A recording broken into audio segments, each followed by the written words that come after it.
done it well.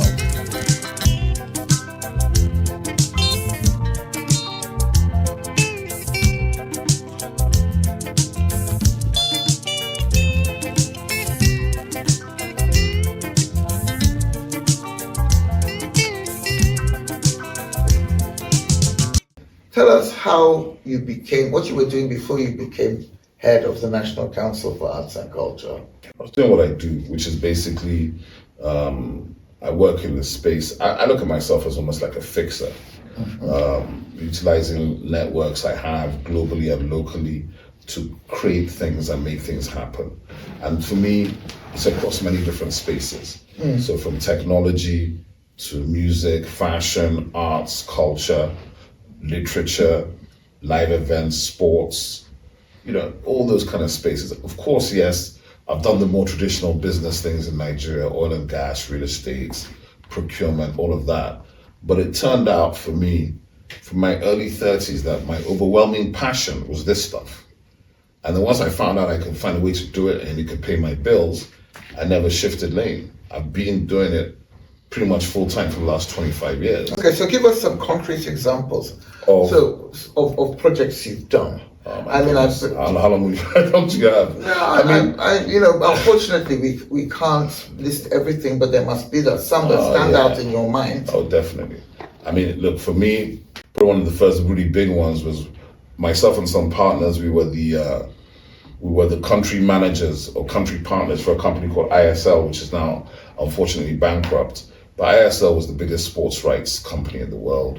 They held the rights and managed everything for the IOC, the Olympics, for FIFA, for CAF, for the wrestling the International Track and Field Federation.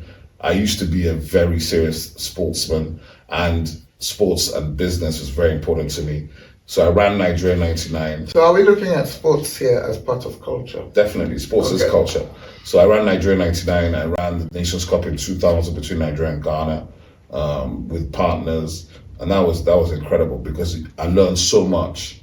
I didn't even make much money, to be fair, but I learned so much that by 2002, after the Nations Cup 2000, I then got involved. Because of that, somebody called me, ended up doing all the catering for the All Africa Games in Nigeria in 2003. Right. Because I partnered with a South African company that had done the games in Egypt in 1999. So I brought the biggest catering company. We were doing 36,000 meals a day for 3 days, three times a day for 6 weeks. I mean, it's an incredible logistical thing. I've been blessed. I brought Big Brother to Nigeria, which is still the biggest TV show on the planet, on the continent. Well, let's pause on that because Big Brother is a global brand. So everybody, I don't know if they have it in America, but they have it in Europe. It was called The Real World. Okay. The American version, MTV actually is the birthplace of reality TV, and they had a TV show called The Real World, which came out maybe almost 30 years ago. So, but the Big Brother brand is not known in the States, but it's known in the UK. But it's known in the UK, definitely. And it's big in Africa. Yeah, it's known. I mean, they have 200 editions in like 80 countries over the years. But the African one, or the Nigerian one, is certainly one of the biggest, has huge reach, huge impact, and produces stars. Really, every year. The Nigerian DNA is different. So people are consumed by these Nigerians and whatever they're getting up to.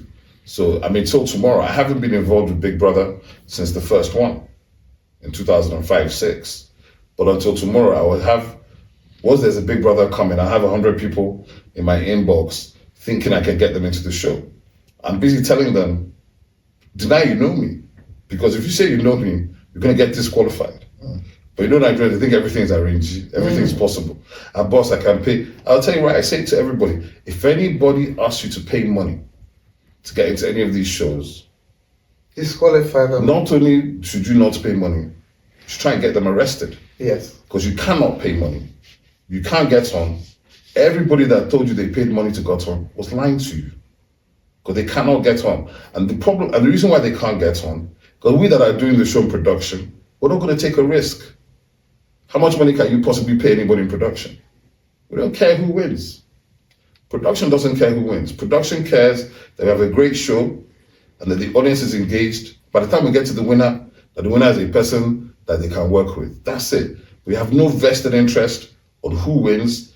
You let the audience decide. The audience is king. But in Nigeria, they always think they can manipulate, they can spend money. I said, there's no money you can spend. There's no amount of voting you can do. Even if you got to line up your brother and your father and the whole family and spend 100 million naira a week voting, there's no guarantee the algorithm will allow you to win. So don't bother, don't try it. But our people, they're on it every day. Well, bribery is part and parcel of the culture here. I mean, if we want to talk about culture in the widest possible sense, bribery is very central here. But let's talk about the most savory aspects of culture. We've mentioned sport. We've mentioned reality TV, a franchise that has blown up in Nigeria and is very popular. Give me another sample. Of things I've done? Or... Yes, in another genre. Oh, well, I mean, I take responsibility as one of the people that made Afrobeats what it is today. Okay. So for me, that's probably the biggest thing we've done, and that really is about confidence, okay? Because in 2002-03, the artists didn't have the confidence that they could be what they are. Mm-hmm. The audience didn't have the confidence that their artists could be what they are. The brands certainly didn't have it. So you had that kind of situation where everybody's kind of like, why are you bringing these boys? We have LL Cool J. I'm like, so what? We're going with the Nigerians. Up until 2004-05, 80% of the music still being played in Nigerian parties was American hip hop. I'm a hip hop head. I'm of that generation. But I knew we were coming to kill it. We're going to kill all that stuff and create a situation where 80% of everything is local, which is what has now happened. Why, do you own a record label or you work with record labels? I own the biggest record label of the local labels. Okay. Storm Records. We first set up in 1991. As Pocket, out of the Pocket. We had this artist called Junior and Pretty, who pretty much are the precursor for Afrobeats. They're rapping in pidgin English. In fact, the first time they showed up, they're rapping in English in an American accent. I was looking at them, I said, guys, you guys just came from Ajigande or somewhere. Where's this accent from? Locally acquired foreign accent. Trying to do the fake American accent. I said, look, why don't you flip this thing to pidgin English and let's get into it. And they came back, to be fair. And they killed it. And the truth of the matter is, even if I listen to their stuff today from 1992, 32 years ago, and I listen to what's being recorded today, there's not that much difference. It's just the technical, production side. But yes, with the music, with the fashion. Tell us about the fashion. I think the fashion is incredible. I think what happened for us was that as we were doing the music and we're stepping up the quality level of the videos, we started to create stylists. The first people called stylists in Nigeria worked on our music videos. Mm-hmm. So we're giving them work, we're giving them profile, we're doing behind the scenes shoots, so they get profiled. So the makeup artists and the stylists and the event managers and the production managers, you need all these people to have an industry. So we kind of created all these things just out of nothing. And those of us that were making and investing into music 2004, 5, 6, 7, 8, that 2004, 2008 period, that's the period. From there, Kennis Music, FA at Now Music with Two Face, Kennis Music, Kenny and D1 and all their artists, then later Chocolate City, Question Mark, then later guys from me like Mohit and P Square. So on the label side, on the investor side, the guys in Alaba and in Dumota who are distributing the music at the street level, it's an ecosystem. And that ecosystem affected everybody. And fashion step up. The second step up for fashion in Nigeria was Instagram, right? Right. All the Nollywood girls had to step it up. Right. They had to step up the makeup, they had to step up the looks, right? And then the music videos in the music industry stepped up the Nollywood films. Because Nollywood films, you can't be watching Darius music video, then you gotta watch one Nollywood film and it's looking lower level. Dingy. They had to step it up. So that whole situation meant also a lot of the directors working in the music industry started making films. I was just going to say, Nollywood is huge. Tell me, I did about Tola Adunsi. People say Nollywood is huge. The music industry is much bigger. Oh, right. Okay. Of course. Make much more money than the guys in Nollywood. Have you had any Nollywood experience, or it's like? Well, I know them all from 35 years. Right. I mean, I wouldn't say the only thing I haven't done is make films. Right. That's simply because at the time, they were doing the films, they didn't have the right level of budget to get my attention, to be honest. Right. And I wasn't that committed to the process. But I'm now actually very keen to see movies made and to back movies especially biopics, I feel like Nollywood has kind of touched only one aspect of the story. Of course. You know, there's so much more to be told. There's so many hidden stories to be told. There's so many at different levels, biopics, documentaries, wildlife, so on. You know, there's just so much. And in terms of Nigerians themselves that exist, we've told almost no stories of Nigerians. We've told like Fumilayo Ransom Kuti is one. That's about it. Maybe I think there was one of Herbert Macaulay a couple of years ago. I can off the top of my head list 100 Nigerians who there should be. Rex Lawson, Fela Kuti, Wizkid, Burna Boy, Sasha. I mean, depending what generation you want to look at, there's so many stories that have to be brought to the screen, have to be brought to the community, because the Nigerians are deep and varied and wide. So the sort of palette for content for me is endless. But you can, if you want to tell a rom-com of a chick and a guy in VI, they've made that film 1,000 times already. So for me, that's of no interest. We need to move on. Yeah, no, I mean, the guys who make those films, great. Good luck, well done. But there's many, yes, there's so many other things. I mean, and what about writers? I mean, Nigerian writers have really made an impact. Going back to Chinua Achebe, of course, Wole Soyinka, and then of course your generation, and below. Yes, even my generation, we didn't seem to have that many great writers, but younger, Chimamanda, this Chigozie Obioma, very talented. Yeah. Ben Okri, I think, is incredible, to be fair. He's more my generation, I think. Then you have people like this Adora Nwabani, who made this, they wrote the book, They Do Not Come to Me by Chance, which some people would say is the sort of genius 419 novel about breaking down 419. Unfortunately, I haven't seen the movie that was made, but I would like to see that. But I think with visual arts, with writers, visual arts, with food, these are the things I think that are globalizing out of Nigeria. Nigerian cuisine, Nigerian art has been there for a long time. The writers, the fashion, I think the fashion is really coming now, and it's driven by a bunch of people. So you've got designers, you've got producers like Yemi Akerele that does Lagos Fashion Week. You know, you've got designers like Maya Tafo, Diola Sego. You've got other people who are working in the PR side of the fashion game. But you know, one of the disasters we've had in a way, and it's weird, is that over the last 10 years, Nigerian media has kind of collapsed, right? So you've had all this massive expansion in these spaces I've talked about, but nobody's writing about it. So Afrobeats is not written about by Nigerians. It's written about by Rolling Stone magazine, by Fader, by other people. Except one or two people here, nobody has documented the rise.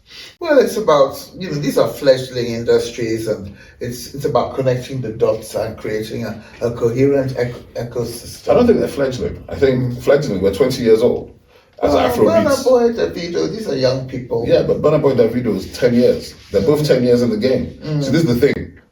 Most artists don't get to a second album. I'm just telling you, in the music industry, worldwide, most artists do not get to their second album. Because the first album, it works, second album, first single, dead, nobody pays attention. So when you see an artist like a Davido that's on his 6th or 7th album, that's beyond legendary status. Same thing with Wizkid, same thing with Burna Boy. But we tend to take these things for granted. There's something about Nigerians, they take it for granted. I'm telling them, no. There are only 6 African artists that are arena artists worldwide, and they're all Nigerian. There are 10 artists, there are 10 African artists that have 1 billion views on their YouTube channel. 8 are Nigerian. These things are not by chance. If it keeps repeating, it's not by chance, it is what we do. So the thing becomes that, okay, so where and when will we celebrate our own people properly? So national honors will come. Where are the 100 people from the Afrobeats movement in the national honors list? Because trust me, that the Afrobeats movement has almost killed all the negative reputation of Nigeria just by itself. Just by itself. I'm not even going to talk about fashion and food and everything else. No one talks about 419. I was going to ask you, do you think all these new global superstars have enhanced our reputation, not just as Nigerians, but as Black people the world over? I always say that, when Obama became president, it enhanced everybody's reputation, right down to some guy in some village in Uganda or wherever. When Davido has a hit and you see people dancing to his songs in Munich or Atlanta or wherever, are they enhancing the status of the black race? I think it's without a shadow of doubt, the answer is yes. Okay. I think the thing that has happened is that when we were teenagers and before my time, all the trends came from Jamaica or came from America. Bob Marley. When it was music, not just even Marley, the dance steps. Mm-hmm. In Jamaica, they drop 3 new dance steps every week. And then it goes to New York, then it goes to London, and then it might enter Lagos. That's how it was. And the impact was always that way. It was from the West to us. The fundamental thing that has changed is now it's from us to the West. So all the dance steps everybody's trying to do are from us. The looks they're trying to give is from us. The sounds they're listening to. Asake is singing trance music in Yoruba with a little bit of Celestial Church thrown in and some Fuji. And white girls sitting in Michigan know every word and they can't speak a word of Yoruba. That is a cultural impact you cannot define. So this guy is selling out his management are friends of mine. And I'm telling you that I was on tour in America with one of them earlier this year. We're in DC, LA, and Atlanta. We're meeting with senior government people, US government people. You know, they pull out stuff and they're like, oh, really, you know, they're talking to you like your first time in America. They say, oh, you know, how do you think we could collaborate? I'd be like, well, this my man here has done 1 billion streams in America. So we're not really thinking about how we can collaborate. They sold out 20,000 tickets in your city next week. So we're already here. We're already eating good. What we want to know is how can we eat more? Can we make it bigger? And then now they look at you like, oh, they say, yes, I'll tell them to send you some complimentary tickets so you can come and have a VIP experience. And then after they had the VIP experience, now they're like, oh my God, I had no idea. And I'm like, yeah, that's what's happening. And that is also driven through the disruptive effect of social media. Of course. Social media acted as our gate to break through. Because trust me, if I was trying to activate a single in the old world, on the East Coast of America, one single, one song, by the time I have to do my billboards, my bus stops, they just say I'm doing the tri-state area. Connecticut, New Jersey, New York. I'm not even doing DC, I'm not doing Miami, I'm not doing Atlanta. Just those 3 states, I need $1 million. I need $1 million to activate my single. So even have a chance to get onto radio. But now, with the analytics of social media, I'll do the same impact with 10,000. So what does not happen and how everybody couldn't deny us anymore is those analytics tell the truth. Okay. So you go, when I'm just finished, you go to Atlanta, you look at the local Atlanta artists, then you suddenly find out that there's 8 Niger boys who have been listened to more than the guys in Atlanta by the people in Atlanta. So the promoter who's doing the shows in Atlanta says, if I book these 8 boys for the next 8 months, I'm good. I'm going to sell out all the tickets. And that's how the business works now. It's data driven. Nobody's working just on emotion. I can't wake up and say, oh, because I like Asake, I'm going to put him in Finland. No, I'll put him where the data tells me to put him. So the data in Finland is saying they'll buy 60,000 tickets. Boys will sit down and work it out, promote the show. They come and buy the 60,000 tickets. He'll go there and kill them. But you see, the thing about it is what we're trying to build is have a situation where you've got tiers, right? Asake is still coming up to try to become a stadium artist. He's an arena artist right now. Some artists will never get beyond being, like what I call a blues artist. You play 400, 500 people a night. But if you're playing to 400, 500 people a night and they're paying you, and you pay 300 nights a year, you earn $100,000, $200,000. Do you understand? Because a musician makes his money on the road. So it's all about scale and graduation. And for me, the biggest opportunity remains in Nigeria. Because yes, you're touring in America, but guess what? You haven't toured your country yet. If you could sell out stadiums in America, you could sell out double the stadium in Nigeria, if not triple, right? So, but now, what do we have to deliver in Nigeria? The experience, security, and experience. Guess what? Nigerians pay for experience. Doesn't matter how much money you think you have. If they know they're going to get the experience, and I tell them Burna Boy is playing next week in Abuja, they're going to pay. Do you understand? So I think there are many, many elements in this thing. But one of the things that I'm excited about, that I hope to see happen, is to build domestic touring, build more domestic experience, have a situation where we're not just seeing these experiences in social media. We see it and we feel it in Nigeria, in Abuja, in Calabar, in Port Harcourt, in Enugu, where, and every other place in this country where people are ready and able to participate. So let's say all the creators in Nigeria, this is just crazy stuff, but it's real. So let's say there's a girl called Emanuela. Emanuela is the #1 creator on YouTube. She's maybe she's 16 now, but her uncle Mark Angel is the production guy that does all the stuff. So I was speaking on Saturday at an event, and I said, NCA probably has, 3,000 staff. NCA, the National Television Authority, has maybe 7,000 staff. Maybe it has a $7 billion budget for this year, which is maybe $5-6 million, right? I said, Emanuela, with a crew of 15, makes an average of $8 million a year. Oh, wow. Yes. So, what is she, a singer? Not a singer, it's not anything. She just does comedy sketches on sketches. YouTube, okay. On the streets. Not inside. There's no overhead cost. They don't have some expensive production stuff. They be shooting on the streets. She's been #1 in YouTube in Africa since 2016. So if you say 2016 to now, she generated $60 million. Her and her uncle have generated $60 million from the streets of Port Harcourt. They're in Port Harcourt. My hometown. Yes, your governor of Rivers State has never looked for them. Nobody has looked for them to go and give them an honor. No, they're busy tearing each other's throats out. But you get what I'm saying. So they're not seeing the value that is sitting right there in front of them. People are taking courses and trying to learn what the guy is doing. Exactly. They're walking around the world and going, what the hell is this guy doing? Yeah. But this guy saw his niece when she was about 9 years old and came up with this whole thing of creating a character, her and her crew of friends, and just shoots her and her adventures on the streets of Port Harcourt. And she's getting into trouble, she's getting into issues, and my sister, Emanuela, and her team of 8 or 10, however many they are, have generated more money than the National Television Authority every single year for the last 8 years. That's amazing. Yeah, it just tells you that you need to reform the National Television Authority and focus on content, not on buildings. Because in the world that we live in now, it is the content that travels. Nobody's going to care whether me and you were sweating here. They're going to care on whether the interview's of interest to them. That's it. That's actually the key. So for me, that's what I say about intentional storytelling. So I have a slate of intentional stories that I'm pushing for funding for.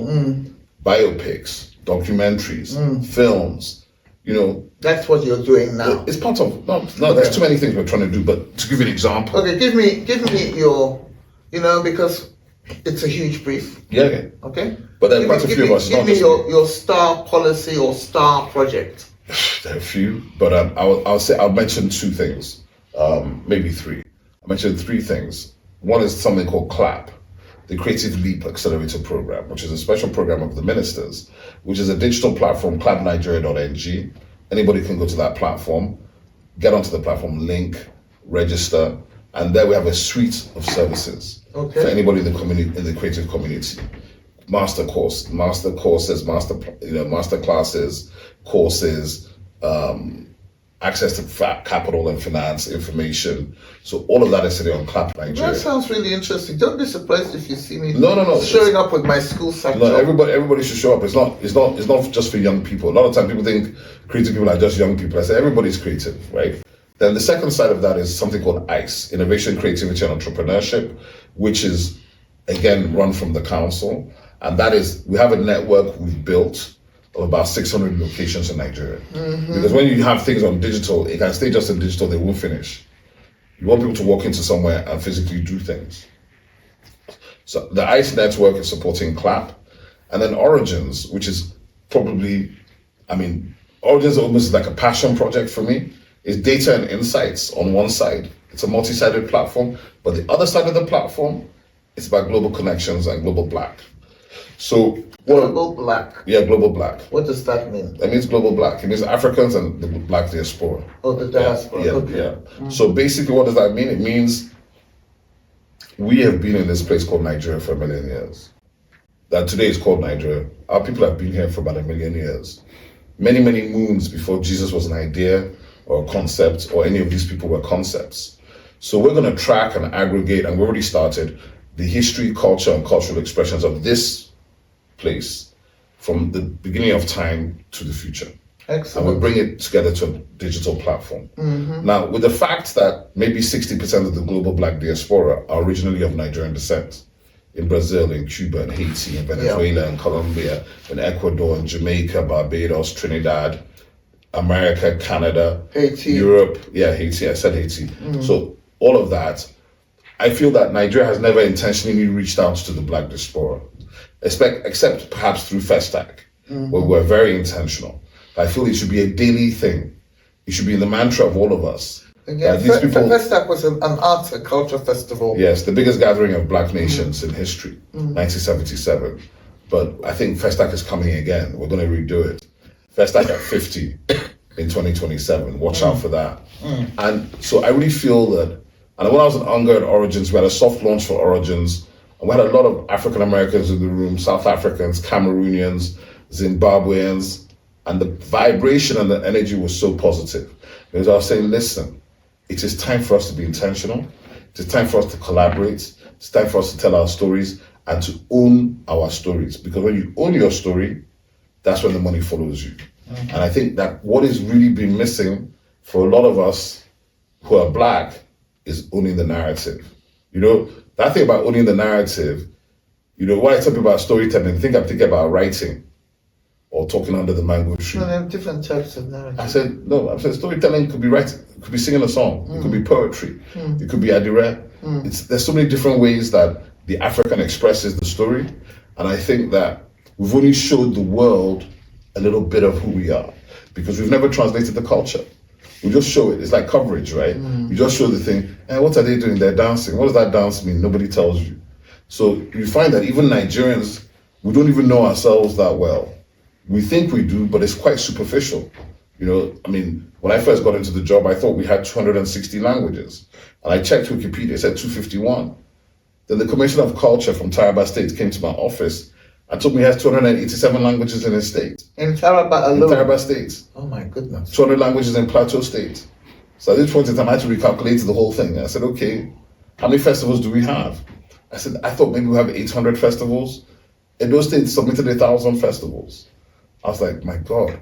As I'm sitting here today, we have 16,000 festivals we've listed.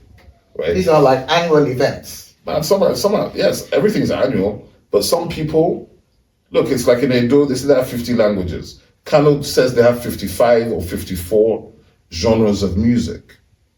Do you understand? So there's so much in our country that is yet to be unpacked. If you can imagine that a guy came to see me 2 months ago, he's Northern, and he said to me, I asked him what he did, and he said, I document the code and traditions of the Northern palaces.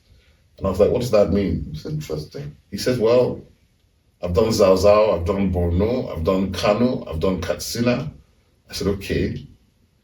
So what it means, my brother, is that in all of those palaces, there are inscriptions on the walls. Those inscriptions define the language, the diplomatic language, the military language, and the communication language of the palace and the different kings or emirs or sultans that have sat. So I go in there and I pull it out from the Sheikh of Borno is writing to his letter he gave his ambassador to take to the Sultan of Cairo in the 13th century. I have it. Then I can show you that one. I can show you the answer of the Sultan. I'm just looking at this guy. I said, you have all this stuff? He goes, yes, it's there in all the palaces.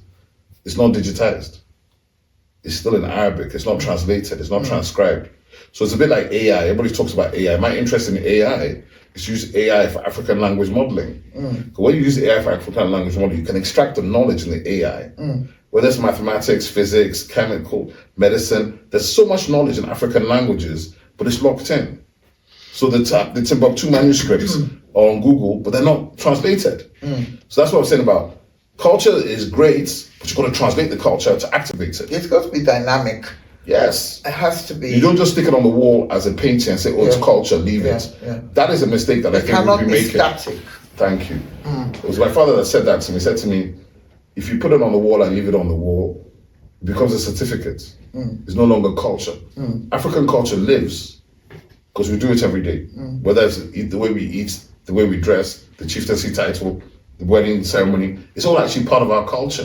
So it becomes your way of life. Very peculiar, special, and elite form of culture in which you are a personal participant Mm-hmm. as a title holder from Onitsha.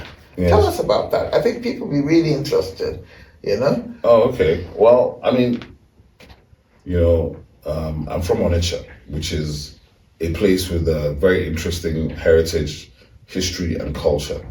So Onitsha is situated on the banks of the River Niger, which is one of the great rivers of Africa. And the River Niger is about 4,000 kilometers, runs through half of Nigeria, into Nigeria, Chad, and Togo, I believe, and then out onto the Atlantic. So the River Niger, as it runs into Nigeria, further up the River Niger, it also runs into Lokoja, so as a confluence of the River Benue. Mm-hmm. So the establishment of Onitsha is about 600 years ago, where Igbos who were residents in the Edo, near Benin, when the Edo, the Benin Empire was dominance of this whole area. And when you read the history, you will see that, and this is really interesting. So the Igbo guys who were residents in Benin fought with their landlords, and there was an altercation between them. I think one of the sons of the Oba of Benin was fighting for the chieftaincy, for the kingship, or for the Obaship. Maybe, I wasn't there, but maybe there was altercation, and the Igbo guys felt it was in their best interest to leave, and they started leaving. Now, from Benin to Onitsha, it's about 120 kilometers on a straight line on the road. But obviously, in the 15th century, when this thing happened, there were no roads. The roads were the rivers and streams, but there were no roads. It was just rainforest. So what you find on the way from Onitsha to Benin, there are about 3 or 4 Onitshas before you get to the main Onitsha. Like Onitsha Lanu. Yeah, exactly. So all those Onitshas are places where they stopped and settled for a few years and then moved again. Maybe they felt these guys were now coming looking for them. They're coming, let's go. The founder of Onitsha is somebody called Eze Chima, which is King Chima.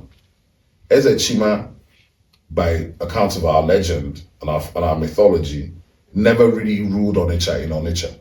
He died in Asaba, on this side of the river. But he told his people to cross the river and settle there. So the main Onitsha is known as Onitsha Mmili, Onitsha by the water. Now, if you come to Onitsha today, Onitsha just like Lagos in the sense that we, the indigenes of Onitsha, we are less than 10% of the population of the city. Because it's a port city. It's on the river. It's a major river port, the biggest market in West Africa. So what has happened, just like in Lagos and every other port city on the planet, it attracts travelers. They come there for trade, they come there to settle, they come there to do business, blah, blah, blah. They come by water and they come from inland. So in Onitsha, we have 9 ancestral villages. 4 are the Igbos I mentioned that came from Benin and came back. Only those 4 villages can produce the kings of Onitsha and the Indiche, which are the immortals, the red caps. The other 3 came from Anambra, Omambala, that is the internal Igbo land, and they're coming to the water to trade. And 2 are Igala. And a country where in Nigeria today we try to be very stratified on a tribal basis, it's always interesting to know that Onitsha has a mixed heritage. So, and the Igala are also kingmakers in the Onitsha ecosystem. The Igala came down the River Benue, and they've been in Onitsha for 400 years with everybody else. So some of the titles you will see in Onitsha, they're derivative. The names are derivative from Igala, from Edo, from Benin, and also from Igbo land, because it's a mixed heritage. So that's the thing. I'm a member of something called the Abalanze, which is the Ozo Society of Onitsha. The Ozo Society is also seen in some of Anambra as well, and a little bit maybe Enugu State. Not so much in Abia and Imo. Well, what does it mean, Ozo? The Ozo titles were the titled men.